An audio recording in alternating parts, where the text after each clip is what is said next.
if they can't get out in it and enjoy it and see and be amazed by the beauty and the mystery and the geological formations that are here, then they're not going to want to be able to take care of it or advocate for farmers or advocate for saving natural places.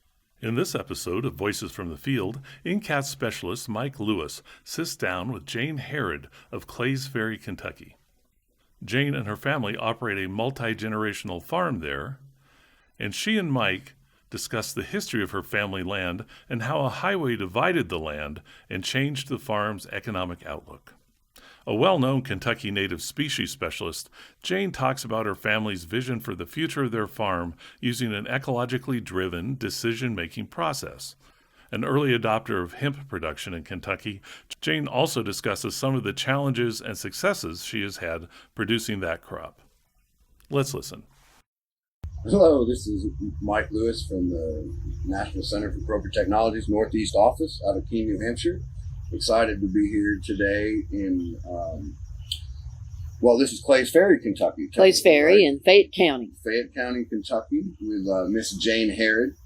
Jane runs Jane's Native Seed, which is a landscaping design and installation company here in the area that's focused on native seeds and perennials as well as some other plants. Her family also runs the early Snyder family farm, which is a diversified family farm. We're going to talk about that a little bit in some of the transitions it's gone through as urban sprawl has sort of creeped into her area and some eminent domain issues. But Jane also was an early adopter of hemp production here in CBD as well, and does run Early Birdie CBD, which specializes in making organic, locally sourced CBD tinctures. Jane, thank you so much for letting me on your farm. It's always such a pleasure to talk to you. I learned so much. Welcome. Well, thank you. I'm glad you're here on a Sunday morning after a great Saturday night party weekend. Oh, you had a big party. Well, it was the last Lebanon Festival in Berea. And so friends were getting to say goodbye for the season, and it was just really such a great community. That's a great, they have that series throughout the summer. Yes. And yeah. They bring in music and vendors. And yes. It's always a great place to see local products and meet local artisans like yourself. I say using the term artisan loosely because I do think that some of the stuff that you do in terms of food and production is an art. Jane, I specifically, I came up here to talk about perennials and some of the transitions you're doing on your farm to agroforestry. But before we got into that, we were starting to talk a little bit about the highway. I believe listeners can probably hear the highway in the back of our conversation. And this farm, I'd like you to talk a little bit about your family's farm, the history of it, and how you came to this place now, if you'd like to do that. I think that would be very interesting for everybody. Yeah, well, the I-75 out here is following old US 25, and US 25 followed Cleveland Road, which was built in the late 1780s by Eli Cleveland, and it followed the Buffalo Trace that crossed at the natural crossing of the Kentucky River and then went up through the cliffs of Boone Creek, and it was able to access Clark County, Fayette County, Madison County. But at the time it was Virginia, so those weren't called those things. So we then bought this land in 1804 from Eli Cleveland. And since we're on the old major route to get across the river, unfortunately in the early 60s, the farm got eminent domained and we lost approximately 80 acres of our very best soil, Maury Silt loam, because that's where it was flat to come through the farm to build the 6-lane interstate that we've got here now. It's a 70,000 daily car count. So every day, approximately 70,000 people pass by the house, and we get to breathe their fumes. Probably not waving, though. They're not waving. No. And it is, it's an opportunity for us. Obviously, we've got the on-off ramps and everything, but with the Fayette County zoning we are only allowed to do farming, and they really restrict any kind of ecotourism stuff where you have to fight like hell to be able to do that kind of stuff. Anything other than your little small farmer market stand, becomes a difficult fight where you have to get some lawyers and money people involved. Yeah, well, they went through that with the ecotourism place just a half a mile up the road. That was a year-long battle. 5 years. 5 years. 5 years. Lots of money just to tour people through the natural resources. So yeah. You said that they took your myrrh loan. That was your tobacco-based as well, right? Which in Kentucky was, at that time, in the 60s and 70s, was your farm income, essentially. Oh, yeah. Yeah, that was basically the main farm income for everybody in this area. I mean, it was a tobacco culture, and we had approximately 20 acres we grow every year. And we also had cattle, hay fields over there. Those were our best hay fields and corn ground. And we, filled up our corn cribs every year, cut all our own hay and put it up. And we had usually one bull and 30 cows. We had a small herd of Southdown sheep that was about 45 in the flock that we would lamb every February. Fun times. Oh boy. Sows in the barn, six sows. And we didn't keep them in farrowing crates. They had nice, spacious stalls each and outdoor run. And, we grew a lot of pumpkins for them and chopped all that up every fall, all the corn. So we had the chicken house.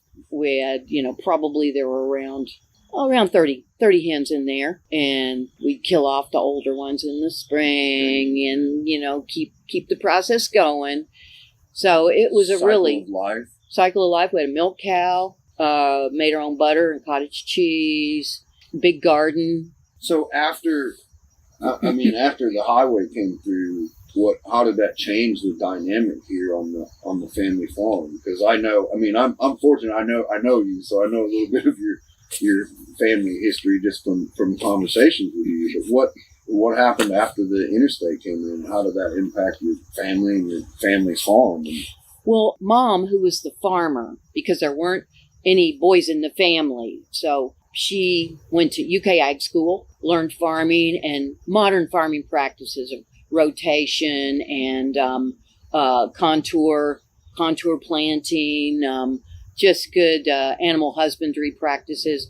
So she was running the farm. It was doing pretty well as farms go. But once the interstate took out that main section of our tillable ground, she tried for several years to see if the farm could pay for itself and, be profitable. My dad worked, so he had a job as running presses at the Lexington Herald newspaper. But after about 3 years, Mom realized that she was going to have to get a job. She wasn't going to be able to stay here on the farm and do all the things that she'd grown up learning about and doing learned from her dad and her mom about running the farm. And so it really was a complete change in dynamics for us as a family. It broke her heart. It really broke her heart when this whole thing came through, because she really knew what it meant. The beginning of something new. Yeah. The end of something old. Yeah. Yeah. It's so interesting how things that we think are going to help everybody, they have unintended consequences. So I don't want to unpack this too much on you, get into too much emotional reminiscing, because I do want to talk about some technical stuff with your perennial crops. But you moved away from the farm for a while to make a living yourself. Yeah. And just recently, the last couple of years, you've returned to the farm. Yeah. Yeah. Well, having been married for 26 years, lived in Owen County with my ex-husband there, raised our daughters. And when that was over, I had another long stretch with a lovely fellow for 15 years. And that came to an end also about the time of just a bit before COVID. I was living in Frankfurt, and then COVID hit. And I just realized I just need to get back to my farm, my family farm. I've been doing things back and forth here, but back and forth, all that travel is just, as you get older especially, that's the last thing you want to be doing, is sitting behind a wheel of a car trying to get somewhere when you can just be there. Yeah, and get up and do the work. And get up and just be here. And my brothers are both here, my nephew, I have cousins around here, still have some old friends that I went to Athens Elementary School with. And so it's like, okay, it's time to get back to your roots. And my daughter Anna has moved here too because her job came to an end because of COVID. So there are always some little silver linings to every big upheaval in society. I think Jay, that's one of the things I love about you is always the silver lining, right? I mean, I was down with Wayne Riley a few weeks ago, and I did a podcast, and we ended up talking about all the positive things that had happened because of COVID, right? Right. And I was, after we finished, I was talking to him, and I said, it seems like everybody is in such a rush to get back to where we were that they haven't taken the time to realize, like you have, how many other great things have happened, right? You're back on your family's farm. You lost this in the 60s, but because of the turn of events, it's able to come back. And it's so exciting for me, having known you for all this time, to be here talking to you and see you coming back to your farm and doing things like, not that you weren't passionate about the landscaping and all of those things, I mean, and all native plants and all of those things, but to see you back doing what, in my mind, I've pigeonholed you into this is Jane, and I've put you in a box. And now I feel like, now I see you doing what I always envisioned you boxed in on this farm, bringing it back and trying to, I guess, almost reestablish the family legacy. Yeah. And, looking at what we have and then figuring out the best ways to be growing things that are going to be sustainable, good for people around us, to create more food security and perennial crops. I mean, we don't have the crop ground we had, but we have some really nice small patches of Mari silt loam, which is just a fabulous soil complex. So since we have those smaller patches, that's where we can do the garden stuff and rotating the hemp crop and, work that around. But then we've got these areas where it all drops off. The elevations here on this farm are just crazy. They're worse than mine. Right? Cliffs. I always complain about my farm's hills, but you've got like 200-foot cliffs. Yes, right, right. You can't grow anything on them. No, and they're gorgeous. And so we do want to start doing some agro-educational tourism kind of stuff in conjunction with the agroforestry. But we also have a wonderful spring at the back of the farm, and Mom had a good spring box built down to the base of the water, where the water really comes out of the rock shelf, and it drops down about 15 feet into the ground. And then she had that piped into a couple of cattle tanks below there. And I'm not really interested in doing cattle now, maybe goats to help us deal with invasive species on this farm. But I'd love to get into some raising some fish on the back with that spring water, and then have another greenhouse tucked into the south-facing hillside below, where we want to put in the agroforestry plantings. I'm trying to move away from this interstate. Yeah, well, you mentioned the invasives too. I'm wondering, like, I'm going to be honest here. I'm not an expert in invasives. When invasives are natives, you are the person I call. So did those invasives, like, were those here in the 60s, or did those invasives come in from the highway when they were trying to plant? Is that where they? Yes, they brought those in. They planted kudzu and other types. No kudzu here. That was more up in eastern Kentucky because that can handle a more acid soil complex. Yes, but here they brought in the multiflora rose as part of this, but really the shrub honeysuckle they brought in to help revegetate. The Johnson grass came in at that time with all the straw and the hay that was brought up here that was blown and put all along the edges of the destroyed regrading when they put the interstate through. And actually in 1948, when the first big bridge was built here at Clays Ferry, of course my grandfather was here and my mom, and we've got pictures of when they put that first big bridge in. They brought invasives in then to revegetate at that time. So it's 1948. And they've spread all over. Oh my! I mean, I've been out. Gosh. Yeah. The euonymus, the winter creeper euonymus that just goes. Just is like a slime mold over everything. Even when we're sitting in the creek, down in Boone Creek, sitting in the swimming hole, and you look across at the rock cliffs of Clark County on the other side, euonymus. It's just everywhere. Everywhere.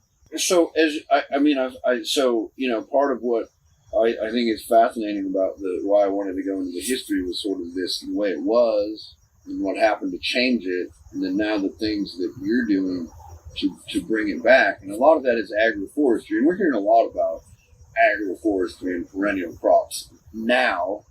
You know, you and I have probably been talking about them for 10 years and we've been working in this space. But now we're hearing a lot more traction. We're seeing a lot more funding coming through. We're seeing we just read about 3 demonstration farms this morning when I was reading that are opening up. And so I'm really interested, you know, I don't want to talk a lot on willow, but I know that you are a willow expert. So selfishly, I'm hoping you can talk a little bit about willow, because I've been trying to integrate some on my farm. As you know, my farm is south of here. Yeah. But it's still pretty steep. Yes. We have a lot of springs and a lot of karst landscapes, and we've been getting, you know, sort of, we were talking earlier, the opposite of what's happening on the West Coast. Yes. Well, I'm getting flooded. Right. Like I can't even tell you how many times I've repaired my driveway this year because it's an old creek bed. Yes. You know, it's actually probably this original trail you were talking about, because we're off the Cumberland Gap in the original wilderness. Exactly. This trail. Is all part of the original wilderness trail. We used to be able to just drive straight to our house without getting on the interstate or an exit between each other. Of course, neither of us would probably, no, you weren't here. What? In the 60s. Here? Yeah. Yeah, I was. I'm sorry, I just aged. I'm 68. I was like 10 years old. I was born in 53. We were just little kids. Yeah. And they were blasting. Big chunks would fly into the yard. Oh my God. Big chunk flew through the roof of the ice house that, you know, as big as this chair I'm sitting in. Knocked a hole in it. If it weren't for our little dog, we would have been knocked in the head by chunks too. That's awesome. But no, I was here. We were all here. Yeah. Watching Mom cry. Yeah. So I've been trying to retain my soil though, because you know, it comes down off the top. Those springs fill up. We sit over an underground river, and once the water table comes up, if we get more than a day of rain, my farm starts flooding as of late. Right. And so I've been planting a lot of willow. Yes. And not probably not in the right places at this point. Right. Yeah. Not because of uneducation, just because I'm trying to propagate them. Yeah, and have some to then do cuttings from. Yes, and stake, to be able to stake later. Yeah. And ironically, most of the willow I found, I don't know if it's native or not, because it's not my wheelhouse, but I feel like I found a lot of Asian willows. Oh. And then just recently, I found up the creek, and I don't know how I missed it. Like I cut down a tree last year that was dead from firewood for the greenhouse. Yeah. And then earlier this spring I was out there and I was like, Lord, there's 2 black willow trees right in my creek bed that is probably native. So I started taking cuttings from those black willows to try and get them set along my creek beds for not only catching water, but trash, right? The last flood we had captures, all that crap. So I'd love it if you could talk just a little bit. I know we want to talk about groundnuts too, but I because I've been doing the willows, I'm selfishly like, let me get my notepad out and see what Jane says about willows. It's totally part of, you know, being able to deal with destructive water flow, erosion problems. I mean, I'm getting ready to do a small planting below my little hemp field because it pinches to a narrow site. I don't want to lose topsoil off of that down into the next little bottom. So I'm going to do a planting in there, staking, and I've got willow out here in the water tank. So I just grab cuttings and stuff and throw it in the water tank, and it lays in there and roots. Okay. Yeah, that's how we've been doing it. But I've noticed that the Asian, and I wish I'd written down the names. I didn't intend to talk to you about this, so I didn't write down the names. I have a list of the 6 varieties that I got for free. And they seem to be, like, they sprout more from the base, you know, whereas the black willows... It can make a very tall... Very big tree. Yeah. And that's native to the Kentucky River. Yeah, yes. Oh, yeah, those other willows are sort of those, I guess they're artisan, like basket willows, and, you know, that you weave some of those red willows, some of the pussy willow, cut flowers and things like that. Yeah. You've worked with them a lot. Yeah. We've done fish and wildlife projects where we've staked like 11,000 black willow through creek areas that were being banks completely washed away, under highway bridges completely undercut and eroded. So mainly because people pasturing cattle, trees continuing to die back due to compaction around the roots from the cattle, and so then you just have nothing to stop the water when we get these heavier and heavier rainfalls.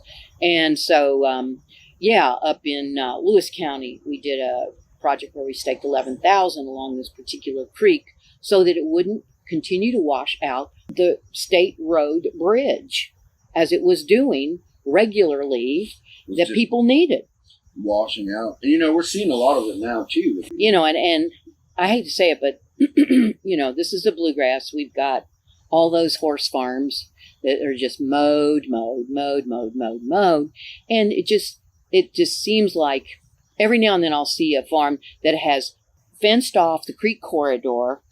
They're allowing it to grow naturally, native plants. There might be a few invasives in there, but generally they come in and cut them down, and you start getting the trees back along your riparian area and the plant material to hold it when we do get these massive rains. I'm glad to see that, but so many farms don't, and they're out there, they're weed eating every living thing, Just right? Smooth and clean as you can Oh, make it. it's just, and it looks like a golf course, and that is not good for trying to control and conserve your soil. Civilizations live and die by their soil. And Are you sure? I'm sure. Oh, okay. I didn't know. Sure about I thought that one. maybe that was far-fetched there, Jane. Oh no. Let's go back to Rome. But as it's far really interesting. It happened to me. You've been up on my farm. Yeah. You know where those pawpaws are. Yeah. So that property line up over there, our neighbor cut, clear cut, and he owns the hillside. Yeah. And I own 5 feet of the hillside before the creek bed. And he clear cut everything. Yeah. And this was 2 years ago. Oh, yeah. And the increased water pressure and the stuff on my farm, like I've had to reset my barn corners twice because of the extra water that's coming down. Right. All those trees are gone. Wipes it out. And then there was trees on the ground and the roots, but the canopies too. How much rain was the canopy catching and holding? There are calculations for the size of a canopy of a tree as to how much water is actually on the surface of every leaf on that tree, how many gallons of water that is just right there due to, surface tension. Yeah. It holds it on there. And it doesn't hit the ground. And now it hits the ground, and it's like, right now it's great because I'm getting all this great topsoil. And I catch it. Yeah. Put it into our compost. But, in a year and a half when that good topsoil is gone, it's just going to be mud and slush and more crap that I have to deal with. Yeah. So, that's one of the places that we're trying to think about these willow planters. Is there a way that we can put a big buffer there? Yeah, and you can. You definitely can. Yeah. But it's just so interesting the way. When I talk to farmers all over the country, and it fascinates me to be talking to a farmer in drought conditions that's having to mow down his asparagus field because the water's worth more. And then I'm sitting here thinking, I've got too much. Right. And you're seeing this shift. And I think part of it, like I was reading this article about transpiration in trees. I think, is that why we're getting more water? Because we have all these trees. So this transpiration is catching water and then the trees push back out. It's a cycle. But half the country's burning up and half the country's swimming. Right. Well, and with every degree of temperature more, the atmosphere can exponentially hold millions of gallons of water more before it condenses and drops back down. So that's why the rain events get bigger and bigger, because the atmosphere can hold more water if it's hotter. And if there is a source for moisture. Now out west, there's no source anymore. And, there's the ocean, their whole weather patterns.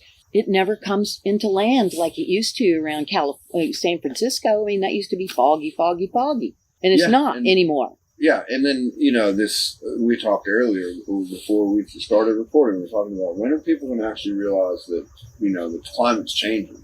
We can debate all day long about whether or not it's caused by humans or not. I think that ship's left. At this point, it doesn't matter. It doesn't matter. At this point, we've got to start paying attention, and it seems like we're not paying attention by and large. I mean, I think people like you and I are people that are probably listening to us.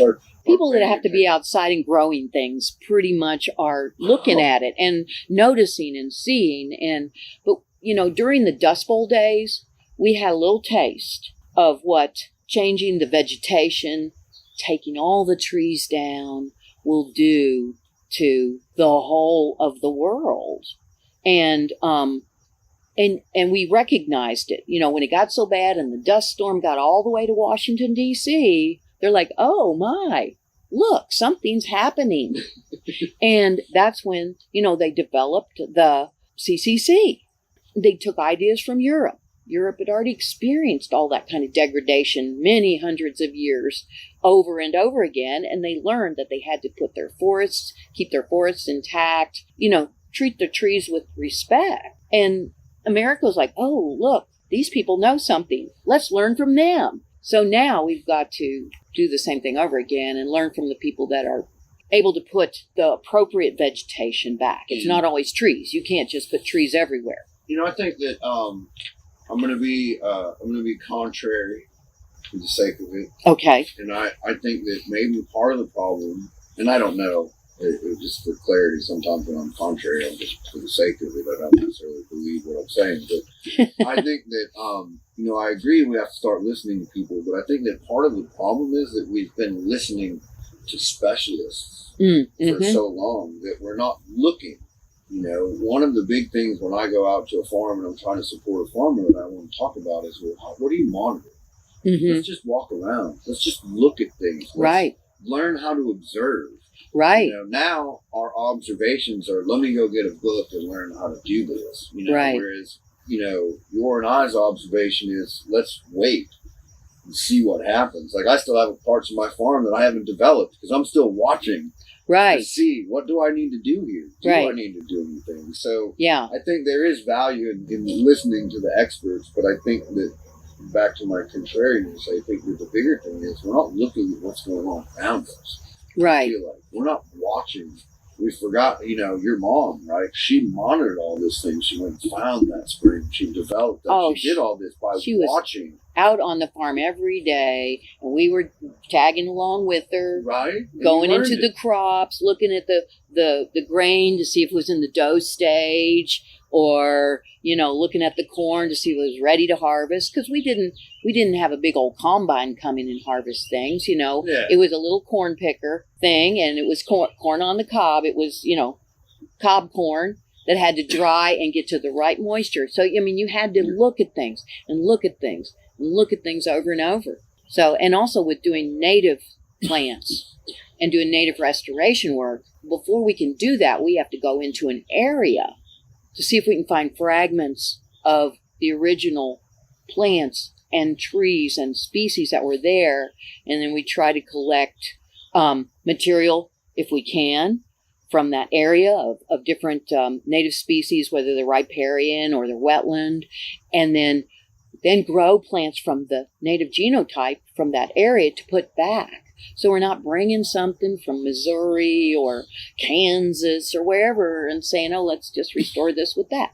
And we go out, we find the black willow or the sandbar willow, get our cuttings from those close in the area where we can find it, Adapted. Yes, they're adapted to that specific area, and then propagate them if we need to bring the numbers up to where we can have the critical mass to come in the next season, the next spring or the next fall, and put those things in. And that's a lot of observation of what's really there. The differences in the temperature patterns, because that's always very different in different places. Like, how early is your frost coming in?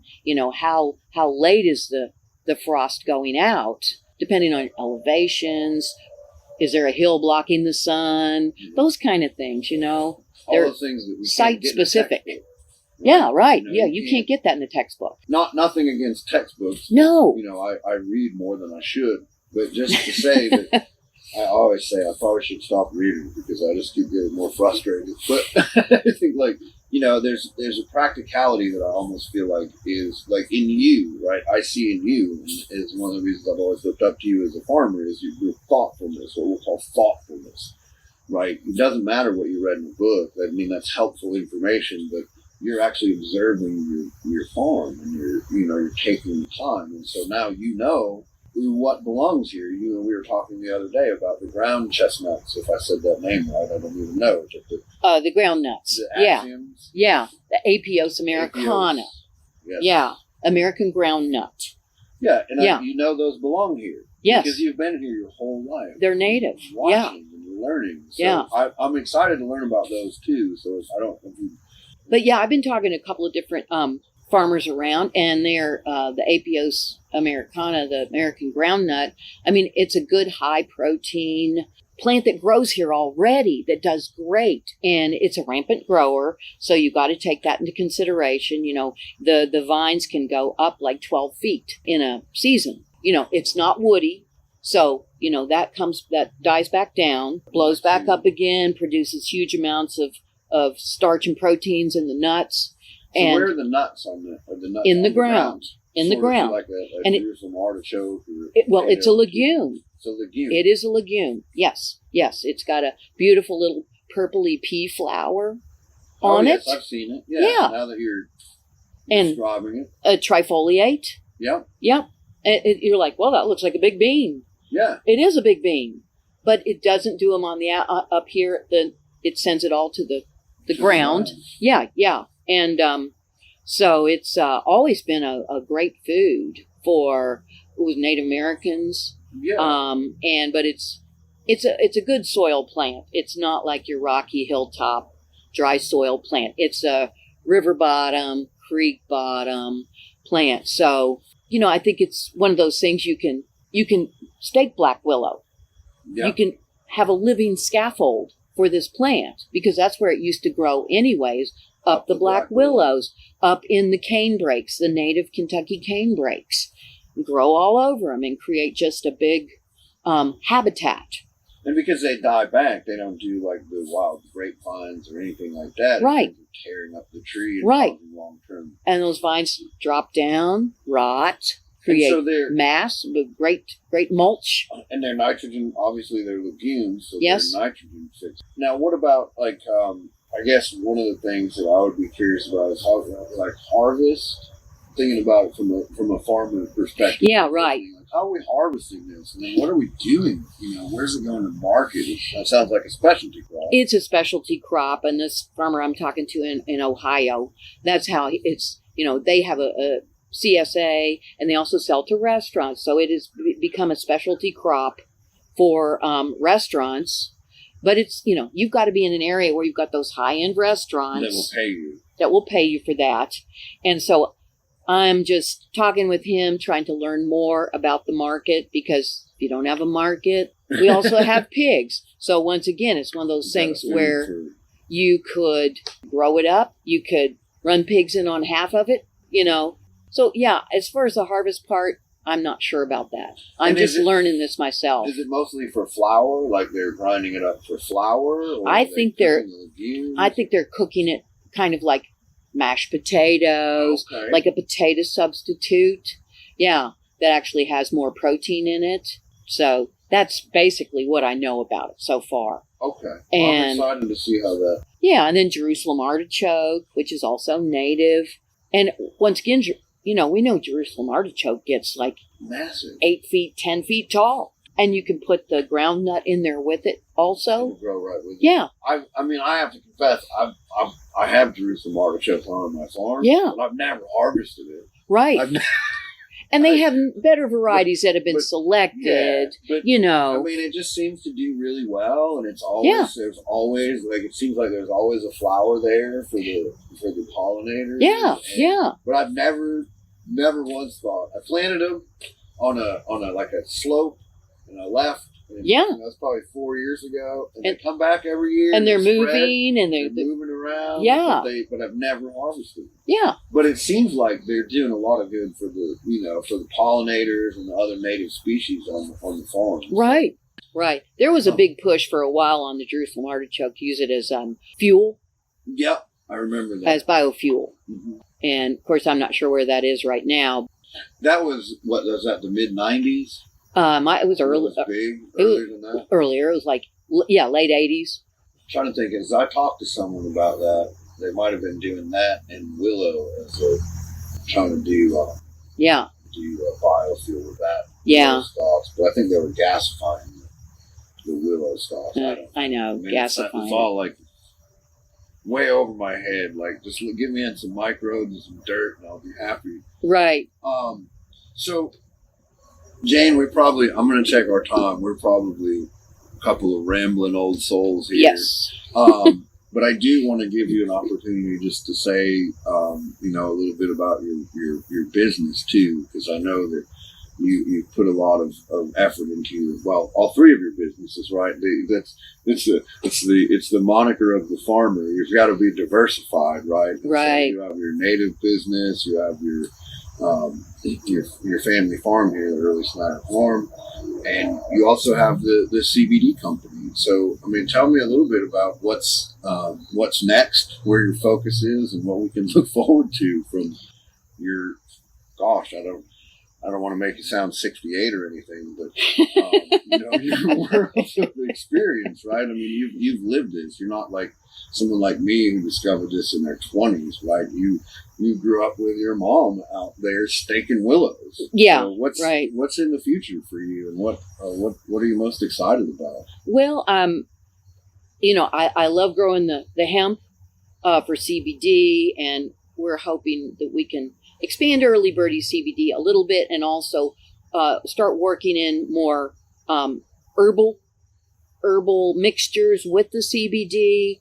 But that takes time and some real studying, talking to people who know about formulations, but keeping it simple and small. But to me, just getting this farm into the agroforestry plantings, making sure there's food growing everywhere, that is where we're not turning the soil, always having to bust it up and let those annual weeds get back out into the landscape again, the spiny amaranth and the cockle burr that are always follow cattle herds everywhere.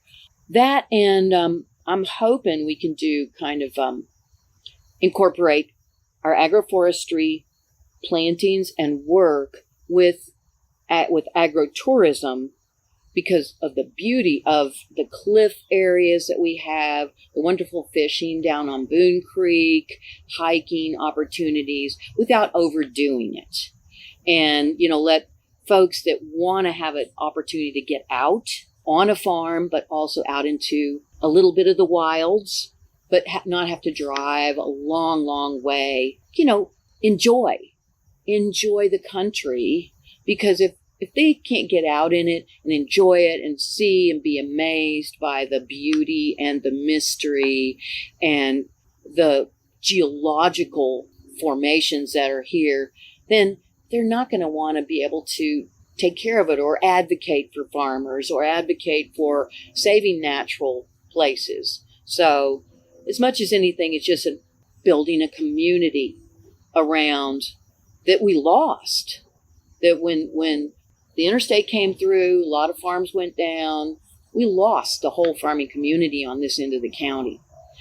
And, I'd like to reestablish that with our friends in Madison County and here in Fayette County and Rockcastle County too, Jim. And Rockcastle County. Okay. Oh my gosh, yes. But in the low-tech human scale. That's what I'm into, low-tech human scale, and help people learn and see that you don't have to always have massive equipment. You don't have to have big budgets, but you do have to have a lot of sweat, and it takes a lot of hands, and it takes community. A village. We were what a perfect. Right before this, we were talking about the Wendell Berry, and you kind of just hit it on the head. The quote, which I don't remember the book, and somewhere somebody is not happy with me for forgetting the name of the essay and site, but where he said that, we're the only species that think that we can create a technological end run around a biological problem. And I think that's exactly what you're saying. Yeah. So I'm so excited, and I'm so excited for you in the future, and I'm so excited to let everybody know that if you need to just slow down and take a break, there are farms out there full of wonderful people like Jane here and dozens around the state of Kentucky. Yeah. And hundreds and thousands around the country that you can take some time and stop and go walk a farm and breathe and be outdoors and understand what it's actually going to take for us to get to a place where we can reach stability, right? Because I don't know how we get to stability. Yeah. Is why I was saying I might be making it up. We'll get to stability, but we're striving. We're striving to get there. And it takes community. It takes community and love of land and small hands-on places. I know we got to feed a lot of people, but farms like this that have been semi-gutted by the need for fast transportation and large transportation infrastructure can still, through putting in perennial agroforestry plots and utilizing these smaller patches here and there, on a farm, can really stabilize a need for food security in an area. And, you think about those Jerusalem artichokes. You haven't dug them, but boy, if you need to dig them, they're right there. I got them. No, I agree 100%. Yeah. Food security is like one of the driving, it's one of the things that drives me the most. And it always puts me in a better mood because I feel like, you read the news and it's very hopeless, Yeah. And you get very bogged down and it's, I was joking to my wife this morning. I come up here and I get to go sit down and take a minute and just talk and think about these things. And I think, as you said, we put this highway in so that we could be faster, easier, more efficient. And that efficiency. And move nuclear missiles. And move nuclear missiles down to the that's right. station, Yeah, all right. And I mean, that's inherently part of the problem, I think, is that we're moving too fast. We are. Yeah. And, so it's great to be able to talk to you about how we can encourage people to slow down and take a breath. And I encourage anybody that's listening, if you're on, Jane might kick me when this is over, but if you're driving down the interstate on exit 99 in Kentucky, you can pull right off at Clays Ferry and Jane's Farm's right there. I encourage you, if you need a break from the car, stop, get out. Yeah. Honk a horn or something. Jane, I don't know if she has a shotgun, but she won't use it on you. No. Walk on a farm, understand what's happening to our landscape and our natural world, and buy something local and support Jane, because she does an awful lot of hard work for not a lot of money. I think that's called being a farmer. Truly. Jane, I don't think that we could give you enough thanks for being a farmer, but I'm so glad that you took the time and let me into your farm and your greenhouse. And I'm excited. It looked like the rain stopped. Yep. Traffic's still going. Traffic's always going. That. Yep. Jane, thank you so much for letting me on your farm, sharing your knowledge with me. I look forward to coming back. Glad to have you out here. That's it for this episode. Thanks for listening. Additional information about this episode and related resources can be found at attra.ncat.org. Don't miss an episode. Subscribe to Voices from the Field wherever you get your podcasts. I'm your host, Rich Myers. ATTRA, Voices from the Field, is produced by the National Center for Appropriate Technology, headquartered in Butte, Montana. It's supported by the USDA Rural Business Cooperative Service as part of NCAT's ATTRA Sustainable Agriculture program. Any opinions, findings, conclusions, or recommendations expressed in this recording are those of the participants and do not necessarily reflect the views of the USDA or NCAT. We'll catch you again next week, and until then, keep on farming.